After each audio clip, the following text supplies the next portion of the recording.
We're nearing the halfway point in our year-long series on Oklahoma's Black Frontier towns, and the response so far has been excellent. Our viewers are really enjoying learning about these remarkable origins of 13 towns and the fierce pride and determination that people who still live in them have to see them fully prosper again. We began last February with Rentisville, followed by Langston, Summit, and Tatums, and today, Steve Shaw joined us to share the history of Tallahassee. Steve? Rich, Tallahassee is 45 miles southeast of Tulsa in Wagner County. Founded in 1850, it is Oklahoma's oldest historic black town.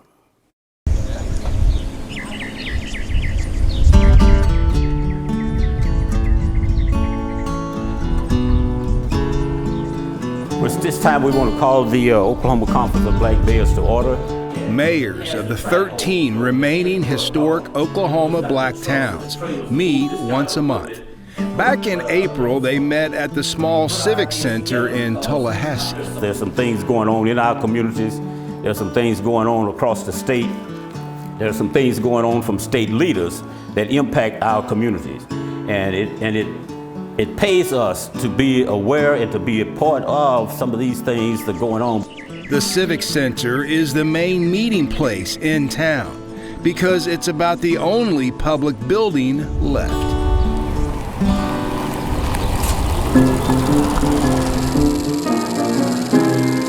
Tallahassee started in 1850 when Creek Nation approved the building of a school. By the 1880s, the town population had increased dramatically because of the large number of freed slaves after the Civil War. This building shell was the town's first post office and general store when Tallahassee residents opened it in 1899. Tallahassee thrived in the late 1800s and well into the first half of the 1900s. For the same reason, it thrived in pretty much all 50 of Oklahoma's original historic black towns. Agriculture. Alan Thompson is a Tulsa native whose parents grew up in Tallahassee. It all started, of course, with slavery in those days, but, you know, the sharecropping, when it came to pass, black farmers were extremely knowledgeable in types of soil, types of grasses, types of trees, and all of that knowledge that was, you know, from generational knowledge. My father passed some 10, 11 years ago, but we were out in the field one day and he said, "Bubba, everything from here to the Verdigris River used to be cotton." And I always thought about that, you know, how many acres could that be and how much cotton could that have been, you know? And they would talk about the big cotton mills, you know, and horse and mule and wagon. With big bales of cotton to the market. So yeah, I could see that was our only way of being able to excel, if you will. A lot of rich black folks in the early 20s and in 30s, you know, that a lot of people wouldn't think would be, but. It's because they were really good at it. Yes, yes.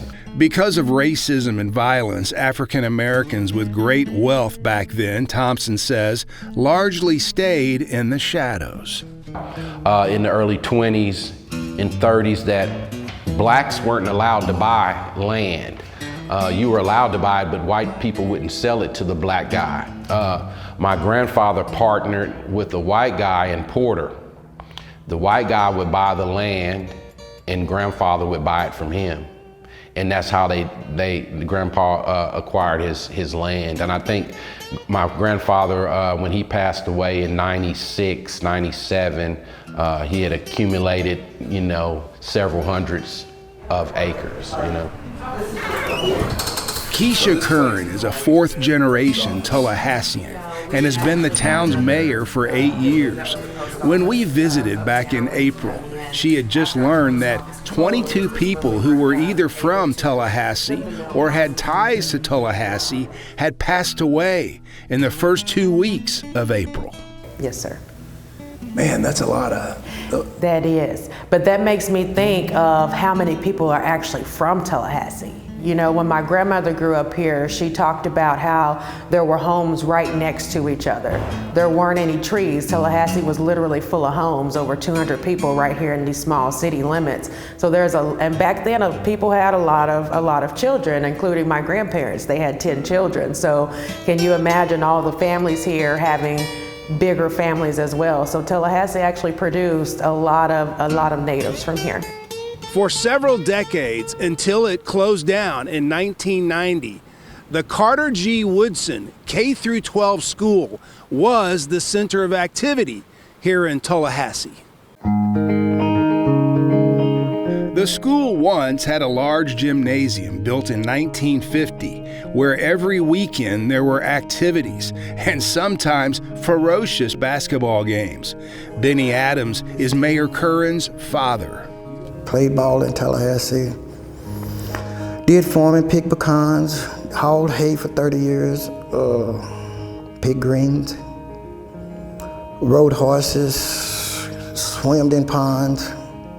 Had a lot of friends growing up here, so it was a good community. Back in the day, Benny says he could bale 2,000 to 3,000 bales of hay a day. That discipline, he says, to excel was born out of the Carter G. Woodson School everybody loved. It's so many teachers gave so much knowledge to us. I mean, more knowledge if we just only listened to them. So I had to listen to learn. I had to listen. You know, respect of our elders has gone out the window, wouldn't Yeah, you but say? that's what we used to have to do is we got taught yes, ma'am, no, ma'am, yes, sir, no, sir. That don't happen anymore. No, but I still pass it on to my family to try to teach them. You get more in life if you respect a person or somebody. And back then, the parents, when we was up, if you messed up, you got it where you was at. If you was in school, my coach, I had a coach named Mr. Newton, and his voice made me straighten up. Benito Gay spent his entire career teaching at Carter G. Woodson and then Muskogee Public Schools. You didn't feel left out at that school. Everybody was included. A lot of learning went on, a lot of learning. We had some very professional teachers there. Sadly, the Carter G. Woodson K-12 school burned to the ground in August of 2016. The cause, was it arson, what? It was definitely arson. What a shame. It was some young kids that weren't even from here that went in, stole a bunch of things, and set it on fire. Once the school is gone, everything's gone. But the people are still here. A few. These are descendants of those original people.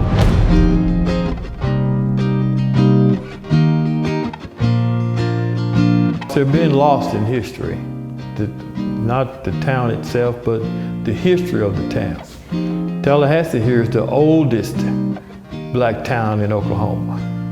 Not just the oldest remaining black town, but the oldest. Mayor Curran says the last census showed 106 people still call Tallahassee home. Tallahassee has survived redlining, racism, not being relevant. You know, even in this day and age, people are like, where are you from? I've never heard of that before. And it's strange because there were more than 50 historical black towns, but there's only 13 remaining, and a lot of people don't know about us.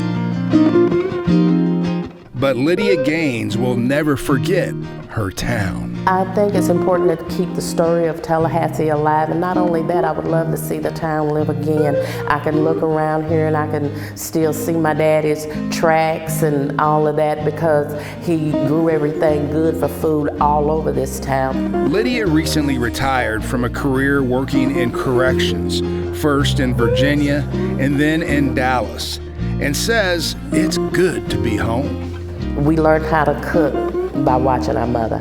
She canned, She made quilts, she made clothes, hey, fixed shoes. These kids running around here with $200 and $300 pairs of shoes, and several of them. We had one pair, and I can remember running around looking for the mate to it. But those were really good days, really, really good times. And I left home with the misconception that community was going to be the same everywhere that I went, and I come to find out that that was not true.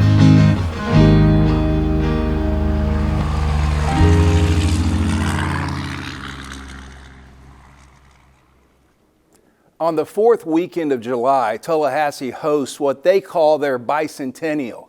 They used to do it every other year, but in an effort to rebrand the town this year, they decided to do it every year. Coming up next month, Jason Doyle reports on the town of Boley and their famous annual rodeo.